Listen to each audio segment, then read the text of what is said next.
ಅನಿಸಿದರೆ ಅಥವಾ ರೆಸೊನೇಟ್ ಆದರೆ ಮಾತ್ರ ತೊಗೊಳ್ಳಿ, ಇಲ್ಲಾಂದರೆ ಬಿಟ್ಬಿಡಿ. ಇದು ಒಂದು ಜನರಲ್ ರೀಡಿಂಗ್ ಮಾತ್ರ ಆಗಿರುತ್ತೆ. ಕಾರ್ಡ್ಸ್ನ ಶಫಲ್ ಮಾಡಿದಾಗ ನನಗೆ ಫಸ್ಟ್ ಕಾರ್ಡ್ ಕಿಂಗ್ ಆಫ್ ಸಾರ್ಡ್ಸ್ ಬಂದಿದೆ.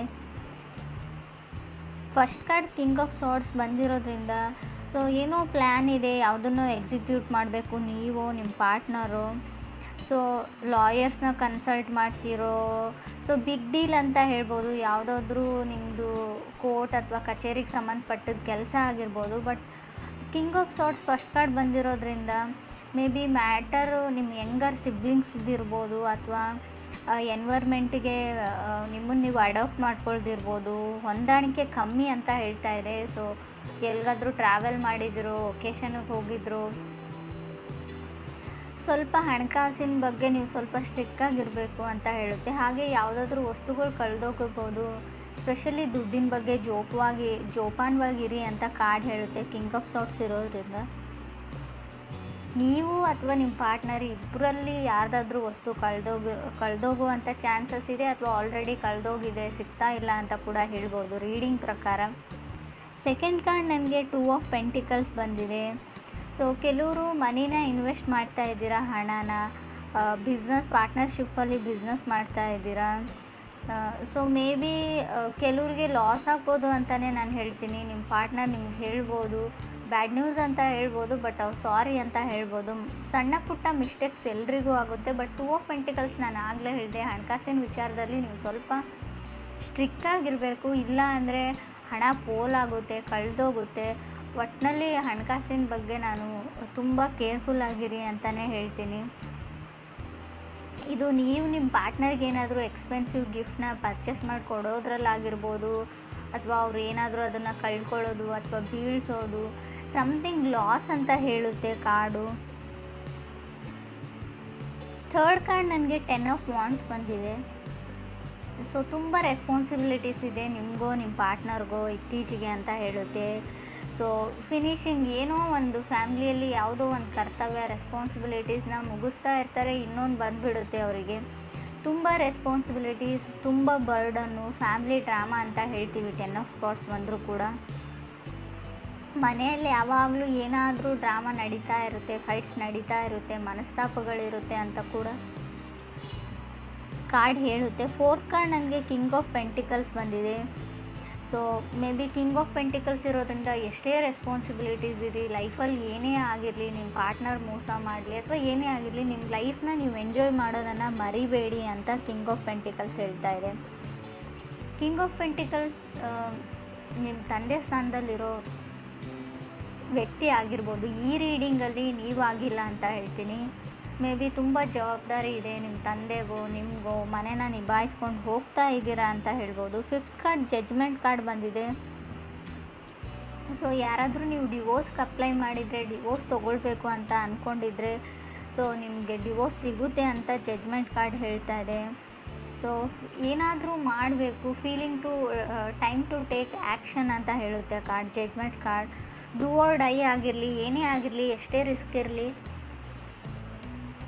ಒಟ್ಟಿನಲ್ಲಿ ರಿಸ್ಕ್ನ ತೊಗೊಳ್ತೀನಿ ಅನ್ನೋ ಗಟ್ಟಿ ನಿರ್ಧಾರನ ಮಾಡಿದ್ದೀರ ನೀವೋ ನಿಮ್ಮ ಪಾರ್ಟ್ನರು. 6 ಕಾರ್ಡ್ ನನಗೆ 2 ಆಫ್ ಕಪ್ಸ್ ಬಂದಿದೆ. 2 ಆಫ್ ಕಪ್ಸ್ ನಾವು ಕೆಲವೊಮ್ಮೆ ಲವರ್ಸ್ ಕಾರ್ಡ್ ಅಂತ ಕನ್ಸಿಡರ್ ಮಾಡ್ತೀವಿ. ಸೊ ನಿಮ್ಮ ಲೈಫಲ್ಲಿ ಹೊಸ ಪರ್ಸನ ಎಂಟ್ರಿ ಆಗಿದೆ.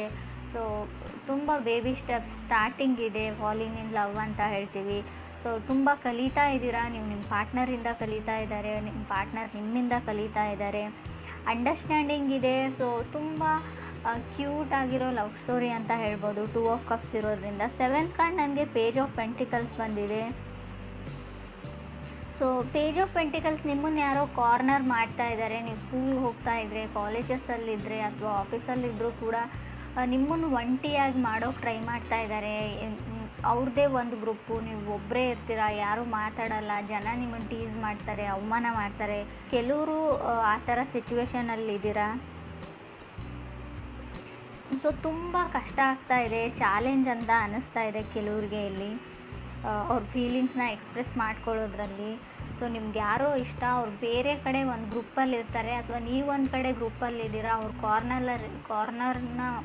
ಕಾರ್ನರ್ ಮಾಡಿದ್ದಾರೆ ನಿಮ್ಮ ಗ್ರೂಪಲ್ಲಿರೋರು. ಸೊ ನಿಮಗೆ ಅವ್ರು ಇಷ್ಟ, ಹೇಗೆ ಹೋಗಿ ಎಕ್ಸ್ಪ್ರೆಸ್ ಮಾಡ್ಕೊಳ್ಳಿ, ನಿಮ್ಮ ಫ್ರೆಂಡ್ಸ್ ಏನು ಅಂದ್ಕೊಳ್ತಾರೆ ಅನ್ನೋ ಯೋಚನೆಯಲ್ಲಿ ನೀವಿದ್ದೀರೋ ಅಥವಾ ಅದರ್ ಪರ್ಸನ್ ಇರ್ಬೋದು. 9th ಕಾರ್ಡ್ ನನಗೆ 8 ಆಫ್ ಕಪ್ ಬಂದಿದೆ. ಸೊ ಕೆಲವ್ರದ್ದು ಮೈಂಡ್ ತುಂಬ ಚೇಂಜ್ ಆಗಿದೆ, ಮೈಂಡ್ ಲಾಸ್ಟ್ ಅನ್ನೋ ಫೀಲಿಂಗಲ್ಲಿದ್ದಾರೆ. ಲಾಸ್ಟ್ ಮಿನಿಟ್ನಲ್ಲಿ ಯಾವುದಕ್ಕಾದ್ರೂ ನೀವು ಮೈಂಡ್ ಚೇಂಜ್ ಮಾಡ್ತಾ ಇರ್ಬೋದು. ಸೊ ಆ ಥರ ಇದ್ದರೂ ಕೂಡ ಕಾರ್ಡ್ ಬಂದಿರುತ್ತೆ. ಕೆಲವ್ರಿಗೆ 8 ಆಫ್ ಕಪ್ಸ್ ಇರೋದನ್ನು ಬಿಟ್ಟು ಇಲ್ಲದೆ ಇರೋದ್ರ ಕಡೆ ಇಮ್ಯಾಜಿನೇಷನ್ ಅಂತ ಹೇಳ್ತೀವಿ, ಅಥವಾ ನಿಮ್ಮ ಹತ್ರ ಎಲ್ಲ ಇರುತ್ತೆ ಆದರೂ ಕೂಡ ಏನೋ ಒಂದು ದೂರದ ಬೆಟ್ಟ ನುಣ್ಣಗೆ ಅಂತೀವಿ. ಸೊ ನಿಮ್ಮನ್ನು ಇಷ್ಟಪಡೋರನ್ನ ಬಿಟ್ಟು ಸೊ ನೀವು ಇಷ್ಟಪಡೋರು ಹಿಂದೆ ಹೋಗ್ತಾ ಇದ್ದೀರಾ. ಬಟ್ ರಿಜೆಕ್ಷನ್ ಫೀಲ್ ಆಗ್ಬೋದು ಅಥವಾ ಇಗ್ನೋರ್ಡ್ ಫೀಲ್ ಇರ್ಬೋದು. ಈಗಾಗಲೇ ನಿಮ್ಮನ್ನು ಯಾರೋ ರಿಜೆಕ್ಟ್ ಮಾಡಿದ್ದಾರೆ ಅಥವಾ ಇಗ್ನೋರ್ ಮಾಡ್ತಾ ಇದ್ದಾರೆ, ಯಾವುದನ್ನು ಸರಿಯಾಗಿ ಹೇಳ್ತಾ ಇಲ್ಲ. ಮೇ ಬಿ ಅವ್ರು ನಿಮ್ಮನ್ನು ವೇಟಿಂಗ್ ಲಿಸ್ಟಲ್ಲಿ ಇಟ್ಟಿದ್ದಾರೆ ಅಂತ ಕೂಡ ಹೇಳ್ಬೋದು. 10th ಕಾರ್ಡ್ ನನಗೆ 2 ಆಫ್ ಕಪ್ಸ್ ಬಂದಿದೆ ಮತ್ತೆ. ಸೊ ಇದು 2 ಆಫ್ ಕಪ್ಸ್ ಡಬಲ್ ಸರ್ತಿ ಬಂದರೆ ಹೇಟ್ ಸ್ಟೋರಿ ಅಂತ ಹೇಳ್ತೀವಿ ನಾವು. ಸಿಂಗಲ್ ಟೈಮ್ ಬಂದರೆ ಮಾತ್ರ ಅಲ್ಲೊಂದು ಫ್ರೆಶ್ ಲವ್ ಸ್ಟೋರಿ ಇರುತ್ತೆ ಅಂತ ನಾನು ಹೇಳ್ತೀನಿ ಕಾರ್ಡ್ ರೀಡಿಂಗಲ್ಲಿ. ಸೊ ಜನ ನಿಮ್ಮನ್ನು ಯಾವಾಗಲೂ ಹೇಟ್ ಮಾಡ್ತಾರೆ ಅಂತ ಕೆಲವ್ರಿಗೆ ಅನ್ಸೋಕ್ಕೆ ಸ್ಟಾರ್ಟ್ ಆಗಿರ್ಬೋದು. ಸೊ ನೀವೇನೂ ಮಾಡಿರಲ್ಲ, ಏನೂ ಆರ್ಗ್ಯೂ ಮಾಡಿರಲ್ಲ, ಗೊತ್ತಿಲ್ಲ ನನ್ನ ಕಂಡ್ರೆ ಯಾರಿಗೂ ಆಗೋದಿಲ್ಲ, ಅನ್ಲೆಸ್ ನಿಮ್ಮ ಸರ್ಕಲ್ಲೇ ಹಾಗೆ ಇದೆಯೋ ಅಥವಾ ನನ್ನ ಹಣೆ ಬರಹನೇ ಇಷ್ಟೇನಾ ಅಂತ ಥಿಂಕ್ ಮಾಡ್ತಾ ಇದ್ದೀರಾ ಕೆಲವರು. ಸೊ ನಿಮ್ಮ ಸುತ್ತಮುತ್ತಲೂ ಇರೋ ಜನಗಳ ಪ್ರಾಬ್ಲಮ್ ಅಲ್ಲ. ಮೇ ಬಿ ಆಸ್ಟ್ರಾಲಜಿಕಲ್ ಚಾರ್ಟ್ ಪ್ರಕಾರ ಹೇಳೋದಾದರೆ ಯಾವಾಗಲೂ ತುಂಬ ಜನ ಅಡ್ಮೈರ್ ಮಾಡ್ತಾರೆ ಕೆಲವರು, ಬಟ್ ಕೆಲವ್ರಿಗೆ ಹೊಟ್ಟೆ ಕಿಚ್ಚು ಜಾಸ್ತಿ ಅಂತ ಹೇಳ್ಬೋದು ನಿಮ್ಮ ಮೇಲೆ. 11th ಕಾರ್ಡ್ ನನಗೆ 8 ಆಫ್ ಸಾರ್ಟ್ಸ್ ಬಂದಿದೆ. 8 ಆಫ್ ಸಾರ್ಟ್ಸ್ ಇರೋದ್ರಿಂದ ಸೊ ಗೋಯಿಂಗ್ ವಿತ್ ಕರ್ಮ ಅಂತ ಹೇಳ್ತೀವಿ ಇದಕ್ಕೆ ನಾವು. ಸೊ ಏನು ಡಿಸೈಡ್ ಆಗಿರುತ್ತೆ ಅದೇ ನಡೆಯುತ್ತೆ, ತುಂಬ ಯೋಚನೆ ಮಾಡಬೇಡಿ.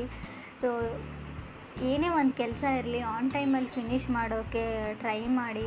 ತುಂಬ ಇನ್ಫ್ಯಾಕ್ಚುಯೇಷನ್ನಲ್ಲಿ ಸೊ ಓದೋದನ್ನ ಹಾಳು ಮಾಡ್ಕೊಳ್ತಾ ಇದ್ದೀರಾ ಕೆಲವರು.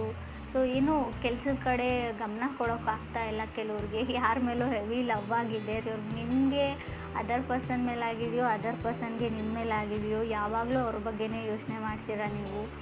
ನಿದ್ದೆ ಕೂಡ ಸರಿಯಾಗಿ ಮಾಡ್ತಾ ಇಲ್ಲ ಅಂತ ಕಾರ್ಡ್ ಹೇಳ್ತಾ ಇದೆ. ಅಥವಾ ನಿಮಗೆ ಯಾವುದಾದ್ರೂ ಗ್ಯಾಸ್ ಪ್ರಾಬ್ಲಮ್ ಇರ್ಬೋದು, ಗ್ಯಾಸ್ಟ್ರಿಕ್ ಪ್ರಾಬ್ಲಮ್. ಸೊ ಕೆಲವರು ಇತ್ತೀಚೆಗೆ ಯೋಗ ಪ್ರಾಕ್ಟೀಸ್ ಮಾಡ್ತಾ ಇದ್ದೀರಾ ಅಂತ ಕೂಡ ನನಗೆ ಅನ್ನಿಸ್ತಾ ಇದೆ. Because of 8 of cups 2 of cups ನನಗೆ 8 ಆಫ್ ಸಾರ್ಟ್ಸ್ ಇರೋದ್ರಿಂದ 8 ಮಧ್ಯೆ 2 ಬಂದರೆ ಮೇ ಬಿ ನೀವು ಯೋಗ ಪ್ರಾಕ್ಟೀಸ್ ಮಾಡ್ತಾ ಇದ್ದೀರಾ, ಜಿಮ್ ಜಾಯ್ನ್ ಆಗಿದ್ದೀರಾ, ಏನೋ ಒಟ್ಟಿನಲ್ಲಿ ಮಾಡ್ತಾ ಇದ್ದೀರಾ. ಹೆಲ್ತ್ ಇಶ್ಯೂಸ್ನ ಕೆಲವೊಂದನ್ನ ಕ್ಲಿಯರ್ ಮಾಡ್ಕೊಳ್ಳೋಕ್ಕೆ ಅಂತ ಅನಿಸುತ್ತೆ. 12th ಕಾರ್ಡ್ ನನಗೆ ಸ್ಟಾರ್ ಕಾರ್ಡ್ ಬಂದಿದೆ. 12th ಸ್ಟಾರ್ ಕಾರ್ಡ್ ಬಂದರೆ ಹೋಪ್ ಇದೆ ಅಂತ ಹೇಳ್ಬೋದು. ನೀವು ಯಾವುದಕ್ಕಾದ್ರೂ ವೇಟ್ ಮಾಡ್ತಾ ಇದ್ದರೆ ಖಂಡಿತ ಹೋಪ್ನ ಇಟ್ಕೊಳ್ಬೋದು. ಅದಾಗುತ್ತೋ ಇಲ್ವೋ ಅಂತ ಹೇಳೋದಾದರೆ ಹೋಪ್ ಹೇಳ್ತೀನಿ ನಾನು.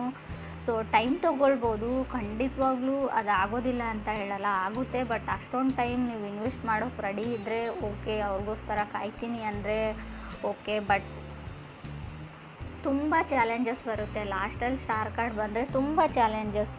ಸೊ ನೀವು ಅಂದ್ಕೊಂಡೇ ಇರಲ್ಲ ಇಷ್ಟೊಂದು ಚಾಲೆಂಜಸ್ನ ಫೇಸ್ ಮಾಡಬೇಕಾಗುತ್ತೆ ಅಂತ.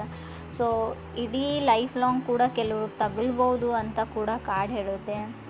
ಸೊ ಕೆಲವ್ರದ್ದು ಗೇನ್ಸ್ ಎಲ್ಲ ಮಲ್ಟಿಪ್ಲೈ ಆದರೂ ಕೂಡ ಹಣ ಲಾಸ್ ಆಗೋ ಚಾನ್ಸಸ್ ಇದೆ. ಸೊ ಕೆಲವರು ಫೀಲ್ ಗುಡ್ಡಲ್ಲಿ ಇದ್ದೀರಾ ಅಂತ ಹೇಳ್ಬೋದು. But king of sorts first card ಆಗಿರೋದ್ರಿಂದ ನಾನು ಆಗಲೇ ಹೇಳಿದೆ 10 ಆಫ್ ವಾಂಡ್ಸ್ ಕೂಡ ಇದೆ ನಿಮಗೆ ಕಾರ್ಡು. ಥರ್ಡಲ್ಲಿ 10 ಆಫ್ ವಾಂಡ್ಸ್, ಫಸ್ಟಲ್ಲಿ ಕಿಂಗ್ ಆಫ್ ಸಾರ್ಟ್ಸ್ ಇರೋದ್ರಿಂದ ಫೀಲ್ ಗುಡ್ ಇರ್ತೀರಾ. ಬಟ್ ಫ್ಯಾಮ್ಲಿ ಟೆಸ್ಟ್ ಅಂತ ಹೇಳ್ಬೋದು.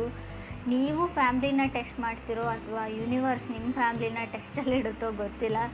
ಸ್ವಲ್ಪ ಚಾಲೆಂಜಸ್ ಬರ್ಬೋದು, ಎಲ್ಲನೂ ನಿಭಾಯಿಸ್ಕೊಂಡು ಹೋದರೆ ಖಂಡಿತವಾಗ್ಲೂ. ಸೊ ಎನಿಮೀಸ್ ಜಾಸ್ತಿ ಆಗ್ತಾರೆ ಅಂತ ಹೇಳ್ತೀನಿ ನಾನು. ಸ್ಕೂಲ್ ರಿಲೇಟೆಡ್ ಸ್ಟಫಲ್ಲಿ ಕೆಲವ್ರದ್ದು ಪ್ರಾಕ್ಟಿಕಲ್ ಎಕ್ಸಾಮ್ಸ್ ಇರ್ಬೋದು ಅಂತ ಅಂದ್ಕೊಳ್ತೀನಿ. ಕೆಲವರು ಕ್ರೇಜಿ ಇನ್ ಲವ್ವಲ್ಲಿ ಇದ್ದೀರಾ ಅಂತ ಹೇಳ್ಬೋದು. ಸೊ ಕೆಲವ್ರಿಗೆ ನೋಬಡಿ ಕ್ರಾಸ್ ಮೀ ಅನ್ನೋ ಲೆವೆಲಲ್ಲಿ ಇದ್ದೀರಾ. ಕಿಂಗ್ ಆಫ್ ಸಾರ್ಟ್ಸ್ ಅಂದರೆ ಒಂದು ಈಗೋ ಇರುತ್ತೆ, ಸಣ್ಣ ಮಟ್ಟದ ಈಗೋ. ನನಗೆಲ್ಲ ಗೊತ್ತು, ನನ್ನನ್ನು ಯಾರೂ ಕ್ರಾಸ್ ಮಾಡಿ ಹೋಗೋಕ್ಕಾಗಲ್ಲ, ನನ್ನ ಕಡೆ ಯಾರೂ ಬೆರಳು ಮಾಡಿ ತೋರಿಸಲ್ಲ. ನಾನು ಆಗಲೇ ಹೇಳಿದೆ, ಕಾರ್ನರ್ ಮಾಡ್ತಾ ಇದ್ದಾರೆ. ನೀವು ಯಾರನ್ನಾದ್ರೂ ಕಾರ್ನರ್ ಮಾಡ್ತಾಯಿದ್ದೀರೋ, ನಿಮ್ಮನ್ನು ಯಾರಾದರೂ ಕಾರ್ನರ್ ಮಾಡ್ತಾಯಿದ್ರು, ಯಾವುದಕ್ಕೂ ಹುಷಾರಾಗಿರಿ. ಸೊ ಸೊ ಎನಿಮೀಸ್ ಜಾಸ್ತಿ ಆಗ್ತಾರೆ. ಸೊ ನಿಮ್ಮ ಫೀಲಿಂಗ್ಸ್ನ ಕಂಟ್ರೋಲ್ ಮಾಡ್ಕೊಳ್ಳಿ. ಕೋಪ ಬಂತು ಅಂತ ಅದನ್ನು ಯಾರ ಮೇಲೂ ತೋರಿಸ್ಬೇಡಿ, ಕಂಟ್ರೋಲ್ಡ್ ಆಗಿರಿ.